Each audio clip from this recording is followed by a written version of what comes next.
जमशेदपुर में एक दबंग परिवार, इस परिवार के एक मलखान सिंह, सभी को जानते हैं वहाँ पे, एक दबंग नेता, और ये एमएलए भी रहे, विधायक भी रहे। तो पूरा परिवार अच्छा खासा दबंग, इनकी अच्छी खासी शहर में एक तरह से रोब रुतबा। उनका एक भाई, बल्कि साला, जिसका नाम है कन्हैया सिंह। कन्हैया सिंह 29 जून को, इसी पिछले महीने, उन्हीं के घर में कुछ बदमाश घुसते हैं और गोली मार देते हैं। कन्हैया सिंह की मौत हो जाती है। अब कन्हैया सिंह की मौत, एक दबंग नेता के साले की मौत, वो भी कत्ल, गोली मारकर। अब शहर में हंगामा हो गया। छोटा सा शहर है जमशेदपुर, और इसलिए कि उस शहर के लोग ये जानते हैं कि जब किसी दबंग से जुड़ा हुआ या किसी नेता से जुड़ा हुआ कोई ऐसा मसला होता है तो क्या होता है। तो अब शहर में ये था कि कहीं पुलिस को भी ये खतरा था कि अब ये जो कत्ल हुआ है, कहीं इसको लेकर गैंग वॉर ना शुरू हो जाए, खून खराबा ना हो जाए बदला लेने के लिए। और इस कत्ल को लेकर विरोध प्रदर्शन शुरू हो गया। अब पुलिस के ऊपर दबाव बढ़ता गया, कातिलों को पकड़ो। तमाम नेताओं ने भी धरने प्रदर्शन, चक्का जाम शुरू कर दिया। और चूंकि कांग्रेस से ताल्लुक था मलखान सिंह का, कांग्रेस के एमएलए रहे, तो कांग्रेसी नेता भी सब उतर आए सड़क पर। जो झारखंड के पूर्व मुख्यमंत्री हैं वो भी, उन्होंने इस कत्ल को लेकर अपनी बयान दिए। अब कांग्रेसी नेता सब धरना प्रदर्शन भी कर रहे हैं, शहर में लोग भी कर रहे हैं, और जो मलखान सिंह के लोग हैं, जो चाहने वाले, वो भी कर रहे हैं। पुलिस के ऊपर प्रेशर है। यहाँ तक कि मलखान सिंह ने अपनी तरफ से ऐलान कर दिया कि जो भी कातिल का सुराग देगा उसको वो 1 लाख रुपए देंगे। अब मलखान सिंह अपने साले के कातिल के लिए 1 लाख रुपए का इनाम देने का ऐलान कर रहे हैं, और पुलिस के ऊपर प्रेशर है कि कातिल को पकड़ो, जल्दी पकड़ो। मामला पॉलिटिकल हो गया। अब यहां से पुलिस अपनी तफ्तीश शुरू करती है। दबाव तो था ही था। अब पुलिस सबसे पहले घर वालों से तमाम चीज पूछताछ करती है। कोई ऐसी बात सामने नहीं आती जिससे पुलिस को कोई शक हो। फिर पुलिस अपनी बेसिक पर लौटती है, कहती चलो टेक्नोलॉजी का इस्तेमाल करते हैं। चूंकि कत्ल जो हुआ था, ये आदित्यपुर इलाका है जमशेदपुर में, जहां पे ये रहते थे कन्हैया सिंह। तो कन्हैया सिंह के घर में ही हुआ था कत्ल, और कन्हैया सिंह के पास बाकायदा उनके अपने सुरक्षा कवच यानी गार्ड भी हुआ करते थे, लेकिन किसी को मौका ही नहीं मिला। कातिल आए, गोली मारी और भाग गए। तो पुलिस ने कहा चलो आदित्यपुर उनके घर से ही शुरू करते हैं। सीसीटीवी फुटेज आजकल सबसे आसान है क्राइम की सीन को खंगालना या परखने के लिए। तो पुलिस ने सीसीटीवी फुटेज को खंगालना शुरू किया। इत्तेफाक से कामयाबी मिली। एक कैमरे में एक शख्स बड़ी तेजी से भागता हुआ नजर आया, बदहवास। और पुलिस को उस कैमरे का जो वक्त था और कन्हैया सिंह के कत्ल का जो वक्त था, वो लगभग आसपास का था। तो यही था कि शायद यही कातिल है जो भाग रहा है। इसके अलावा कुछ और परछाइयां भी थी, लेकिन कैमरे की इमेज बड़ी साफ नहीं थी, धुंधली सी थी। रात का वक्त भी था और थोड़ी दूरी की वजह से भी। तो पुलिस को लेकिन ये मिला कि हाँ, इस वक्त पे, जिस वक्त कत्ल हुआ है, जो चश्मदीदों ने जो टाइम बताया उस हिसाब से एक शख्स भाग रहा बदहवास। पुलिस ने शायद उसको जीरो इन करना शुरू किया। उसके बाद उसकी अच्छे क्वालिटी में करने के बाद उसको अब चेक करना शुरू किया कि यह है क्या। तस्वीर क्लियर नहीं थी, लेकिन फिर भी ने उस सीसीटीवी फुटेज के जरिए उस इमेज को सामने लाया। और जब इमेज सामने आया तो पुलिस को पहली कामयाबी मिली। जो शख्स सीसीटीवी फुटेज में था उसकी पहचान हुई निखिल गुप्ता नाम के एक क्रिमिनल के तौर पर। जब पुलिस ने निखिल गुप्ता की कुंडली खंगाली तो पता चला कि एक शूटर टाइप है, किराए पे कत्ल करता है, बदमाश भी है। अब पुलिस को लगा कि निखिल गुप्ता ने एक पूर्व एमएलए दबंग नेता के साले का कत्ल क्यों किया, उसकी क्या दुश्मनी हो सकती है, या किसी ने कत्ल करवाया। अब ये जांच चल रही है। पुलिस को अब चेहरा मिल चुका था, नाम मिल चुका था, लेकिन अभी निखिल भी नहीं मिला और उसकी तलाश जारी थी कि आखिर ये कत्ल हुआ क्यों। लेकिन फिर भी उधर धरना प्रदर्शन चल रहा है। पुलिस ने परिवार को ये तसल्ली देने की कोशिश की कि हमने कातिल को ढूंढ लिया है। निखिल गुप्ता का नाम भी बताया, लेकिन परिवार मानने को तैयार नहीं कि वो करेगा। उनकी नज़र में ये बहुत बड़ी साजिश थी। तो 1 लाख का इनाम अब भी कायम है मलखान सिंह की तरफ से। अब पुलिस निखिल गुप्ता के कॉल डिटेल को खंगालती है तो पता चला कि हाँ, जिस रात कत्ल हुआ उसका पूरा लोकेशन उधर ही था। उसके बाद उसके कॉल डिटेल को और जब आगे तक खंगाला गया तो पता चला कि अब तो वो शहर छोड़कर भाग चुका है और बनारस पहुंच गया है। अब ये सारी चीजें मिली कॉल डिटेल से एक और चीज पता चली कि कत्ल से पहले उस दिन लगातार निखिल गुप्ता एक नंबर पे सबसे ज्यादा बात कर रहा था और ये नंबर था राजवीर नाम के एक नौजवान का। अब पुलिस को लगा कि राजवीर कौन है, सबसे ज्यादा कॉल उसी के नंबर पे, एंड कत्ल से पहले, कत्ल के बाद, कत्ल के फिर कई घंटों बाद भी। अब पुलिस ने राजवीर को टटोलना शुरू किया तो पता चला कि राजवीर कभी इन्हीं कन्हैया सिंह के पड़ोस में रहा करता था।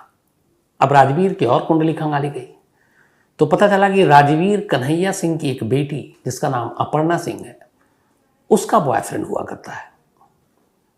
और जब डिटेल में पुलिस ने छानबीन की तो पता चला कि इन दोनों ने स्कूलिंग साथ में की और जब ये 8वीं में थी अपर्णा और 10वीं में था राजवीर, तभी इन दोनों में दोस्ती हुई, फिर प्यार हो गया। फिर ये मामला कॉलेज तक चला और दोनों एक दूसरे को प्यार करते थे और ये पड़ोस में रहता था अपर्णा के ही घर के।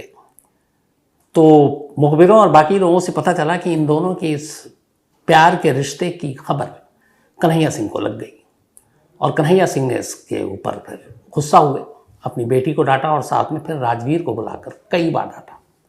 बट इन दोनों का मिलना जुलना, बातचीत जारी रहा। ये बात कन्हैया सिंह को पता चली, वो फिर नाराज और कन्हैया सिंह ने फिर राजवीर को न सिर्फ कई बार बुलाया, धमकाया, बेइज्जत किया, फिर उसके परिवार वालों को भी धमकी देनी शुरू की कि अगर तुम्हारा बेटा मेरी बेटी के करीब आया, पीछा नहीं छोड़ा तो सबको मार डालेंगे। राजवीर के माँ बाप शरीफ थे, उन्हें लगा कि ये दबंग परिवार है, इनका जीजा जो है वो एक्स MLA है, शहर में रुतबा है और हम सीधे साधे लोग पता नहीं क्या हो जाए। तो राजवीर के माँ बाप ने कहा कि बेहतर यही है, जान बचाओ और इस इलाके से निकल जाओ। उन्होंने वो इलाका छोड़ दिया, अपना घर बेचकर दूर उस बस्ती से कहीं और जाकर बस गए। लेकिन राजवीर और अपर्णा का प्यार जारी था। इस दौरान राजवीर को उसके घर वालों ने, माँ बाप ने समझाया कि बेटा जिस जगह तू जा रहा, जिस रास्ते पे जा रहा, वो अच्छे लोग नहीं हैं। मैं तेरे प्यार के खिलाफ तो नहीं हूँ, लेकिन उनकी परिवार जो है वो शायद हमें बख्शेगा नहीं। तो राजवीर को भी इस बात का एहसास हुआ कि शायद अपर्णा के साथ प्यार उसके परिवार पर भी भारी पड़ेगा। उसने फिर अपर्णा से बात की और कहा कि हमारा रिश्ता यहीं तक हम खत्म कर देते हैं। लेकिन एक रोज़ अचानक ये हुआ कि अपर्णा ने एक वीडियो शूट किया। उसने चूहे मारने वाली दवा जो है, जहर है, उसको लिया और वीडियो में पूरा उसने बोला कि अब मैं खुदकुशी करने जा रही हूँ, तुम्हारे बिना जी नहीं पाऊंगी और तुमने मुझे छोड़ा, मुझसे अलग हुए तो मैं मर जाऊंगी और ये वीडियो शूट कर रही हूँ, तो अपना जवाब दो कि तुम मुझे छोड़ोगे नहीं, तुम मुझे प्यार करोगे। इस वीडियो को देखने के बाद राजवीर डर गया। उसे लगा अगर अपर्णा ने ऐसा कुछ कर लिया तो उसके घर वाले तो फिर तो उसके पूरे फैमिली को ही मार डालेंगे। फिर उसने अपने फैसले को पलटा और अपर्णा को कहा ठीक है, मैं तुम्हें छोड़ूंगा नहीं। इसके बाद दोनों में फिर बातचीत शुरू हो गई, मिलना जुलना शुरू हो गया और इत्तेफाक से ये बात फिर कन्हैया साहब को पता चल गई जो अपर्णा के पिता थे। वो फिर नाराज हुए, फिर धमकी दी। अब इन तमाम धमकियों से राजवीर बड़ा अजीब से उसकी हालत हो गई। उसे लगा कब तक ऐसे चलेगा, शादी होगी नहीं शायद और ये उसके परिवार को नुकसान ना पहुंचाए। तो उसे लगा कि कुछ ऐसा करूं जिससे ये डर और दहशत दूर हो जाए। इसी सोच के साथ वो भटकता रहा। इसी भटकाव के दौरान उसकी मुलाकात निखिल गुप्ता नाम के एक बदमाश से हुई। ये एक शूटर भी था। उसने अपने मन की बात बता दी। अच्छा, उस इलाके में ज़्यादातर लोगों को पता था कि कन्हैया सिंह की बेटी के साथ राजवीर का इश्क है। तो निखिल गुप्ता ने जब ये सुना तो उसने कहा कि मैं भी कन्हैया सिंह से बड़ा तंग आया हूँ और मैं भी बदला लेना चाहता हूँ। तो उसने पूछा तुम क्यों? तो उसने कहा कि मैं कई बार उस इलाके में जाता हूँ, क्योंकि वो बदनाम शख्स था निखिल गुप्ता क्राइम की दुनिया में। तो जब भी कन्हैया ने देखा तो उसे डांटा वाटा, अपने भाई की भी धमकी दी और कहा इस इलाके में दिखाई दिए तो मार देंगे। तो उसने कहा बड़ी बेइज्जती फील हुई और मैं चाहता हूँ कि कन्हैया सिंह को ठिकाने लगा दूँ।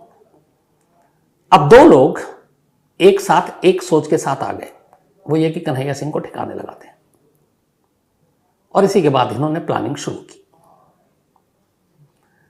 अब पुलिस को पता चला इन दोनों की, पहले तो निखिल गुप्ता के CDR से कि वो बनारस में है। उसके बाद राजवीर के जब फ़ोन के ज़रिए पता चला तो पता चला कि वो कोलकाता के आया, वहाँ किसी फार्म हाउस में है। पुलिस की टीम पहुँचती है झारखंड की दोनों जगह और सही सूचना थी तो बनारस से एक और कोलकाता से दूसरा, इन दोनों को गिरफ्तार कर जमशेदपुर ले आती है। जमशेदपुर लाने के बाद शुरू में दोनों इधर उधर भटकाते हैं पुलिस को, लेकिन फिर आखिर में सारी सच्चाई बता देते हैं। अब पुलिस ने लगभग केस सुलझा लिया। कातिल के तौर पर इन दोनों को भी पकड़ कर ले आए। अब जमशेदपुर और झारखंड पुलिस को लगा कि चलो जो पुलिस के ऊपर प्रेशर था वो भी खत्म हो गया, लेकिन इस दौरान भी धरना प्रदर्शन जारी है और कुछ कांग्रेसी के जो इलाकाई नेता हैं वो लगातार कर रहे थे कि नहीं ये साजिश बड़ी है, और वो चक्का जाम, सड़क जाम, ये सारी चीज़ें कर रहे हैं, पुलिस के खिलाफ नारेबाजी भी हो रही है। और मरखान सिंह का 1 लाख का इनाम अब भी कायम है कि जो भी सही सुराग देगा कातिल का। अब पुलिस को लगा कि दोनों को पकड़ लिया, ये दोनों ने कबूल भी कर लिया, लोग मान नहीं रहे। पुलिस ने फिर से इंट्रोगेशन करना शुरू किया, पूछताछ शुरू की। इसके बाद राजवीर से उसने पूछा कि तुम एक शरीफ घर के लड़के हो, चलो निखिल गुप्ता तो है, वो एक क्रिमिनल बैकग्राउंड का है, तुम प्यार करते हो तो और भी रास्ता था, तुम उसको लेकर भाग सकते थे या कुछ और कर सकते थे, तो उसके ही पिता को मारने का क्या मतलब। इसके बाद राजवीर ने कहानी सुनाई, और इस कहानी को सुनने के बाद पूरा जमशेदपुर शहर एक बार फिर से चौंक उठा। कहानी कुल ये थी कि स्कूल से ही दोनों मिले, दोनों में प्यार हुआ, फिर कॉलेज पहुंचे, रिश्ता कायम रहा, धीरे धीरे वक्त बीता।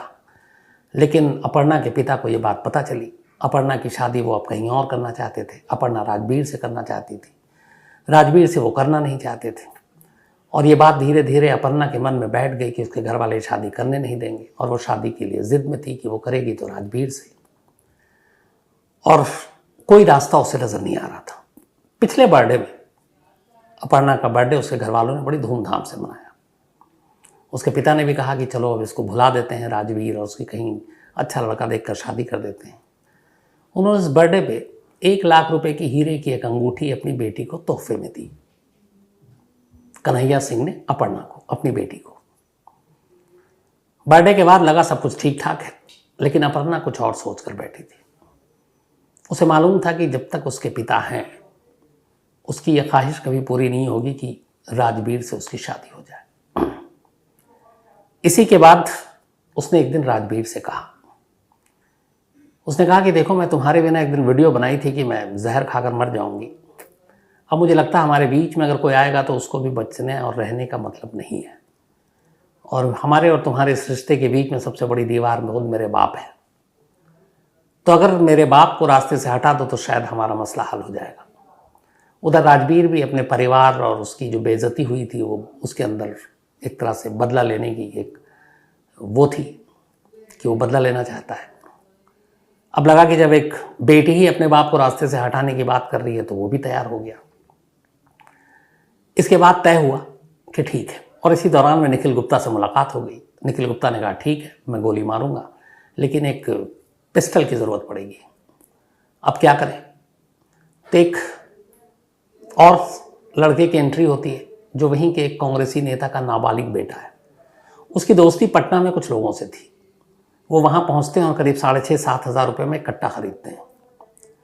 इस दौरान में 20 जून को अब यहाँ से शुरू होती है प्लानिंग, बल्कि शुरू हो गई 19 जून से ही। 19 जून को अपर्णा ये कहती है कि मेरे पापा कल 20 जून को सोनपुर जाएंगे बिहार, और वहाँ कोई होगा नहीं तो तुम आसानी से वहाँ उनको रास्ते से हटा सकते हो। इसके बाद निखिल, साथ में राजवीर और वो नाबालिग बच्चा, ये जमशेदपुर से सोनपुर के लिए निकलते हैं। वहाँ जाते हैं जिस जगह पे, अच्छा सारा व्हाट्सएप पे लोकेशन अपने बाप का खुद अपर्णा इन कातिलों को देती है और अपने प्रेमी को। उधर अंगूठी उसने दे दी थी। अपर्णा ने कहा कि ठीक है कातिल का इंतजाम करो, गोली चलाने वाले का।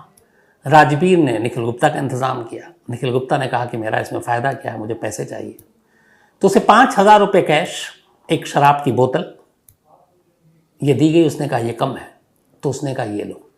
अपर्णा ने अपने पिता की हीरे की अंगूठी जो जन्मदिन पर उसको तोहफे में मिला था वो राजवीर को दिया और कहा कि अगर पैसे कम पड़े तो ये कातिल को दे देना।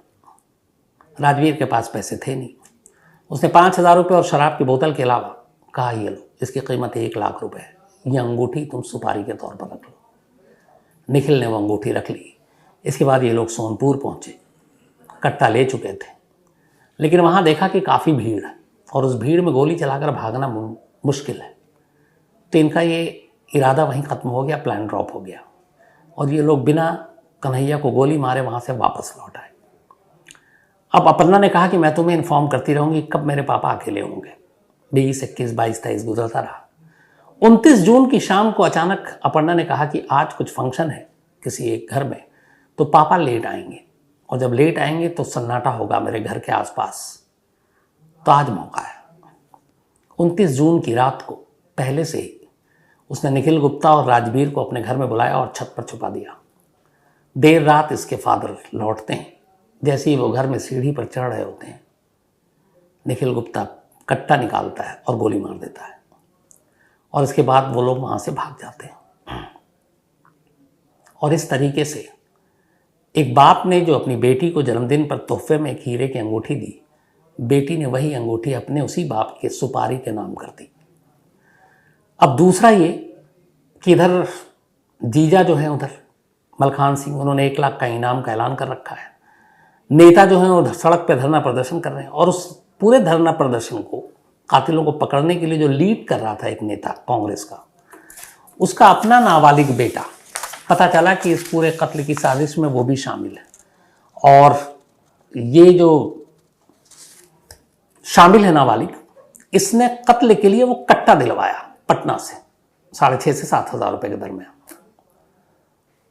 तो जो लोग कातिल को पकड़ने के लिए, कातिल की गिरफ्तारी के लिए पुलिस पर दबाव डाल रहे थे, धरना प्रदर्शन कर रहे थे, पता चला कि उन्हीं में से एक इस कत्ल की साजिश में शामिल है। और जो लोग कातिल को पकड़ने के लिए गुस्सा हो रहे थे, और जो खुद परिवार के लोग इनाम का ऐलान कर रहे थे 1 लाख रुपए, पता चला कि कातिल कोई और नहीं, उनके ही अपने परिवार की एक बेटी है। ये बात सुनकर किसी को यकीन ही नहीं हुआ, लेकिन पुलिस के पास सारे पुख्ता सबूत थे। वो सीडीआर, डिटेल, रिलेशन, बातचीत, दोनों की लोकेशन, अपर्णा के साथ उसका रिश्ता, और कातिल के पास, निखिल गुप्ता के पास से बरामद हीरे की वो अंगूठी जो बतौर सुपारी दी गई थी। ये सारे सबूत काफ़ी थे, और इसी के बाद फिर पुलिस ने अपर्णा को उसके घर से गिरफ्तार किया, जिसके बाद के कत्ल के लिए लगातार धरना प्रदर्शन चल रहा था। कातिल घर में ही था। खुद अपर्णा के अपने घर वालों को यकीन नहीं हुआ। कन्हैया के जीजा मलखान सिंह, जिन्होंने ऐलान किया था, उन्हें भी पछतावा हुआ कि उन्होंने क्या किया। और वो कांग्रेसी नेता जिन्होंने धरना प्रदर्शन किया था, उनका अपना नाबालिग बेटा भी इसमें निकलेगा, उन्हें भी यकीन नहीं था। तो इस तरीके से इस कहानी का क्लाइमेक्स सामने आया, एक अफसोसनाक कहानी। तो आज कहानी में इतना ही, लेकिन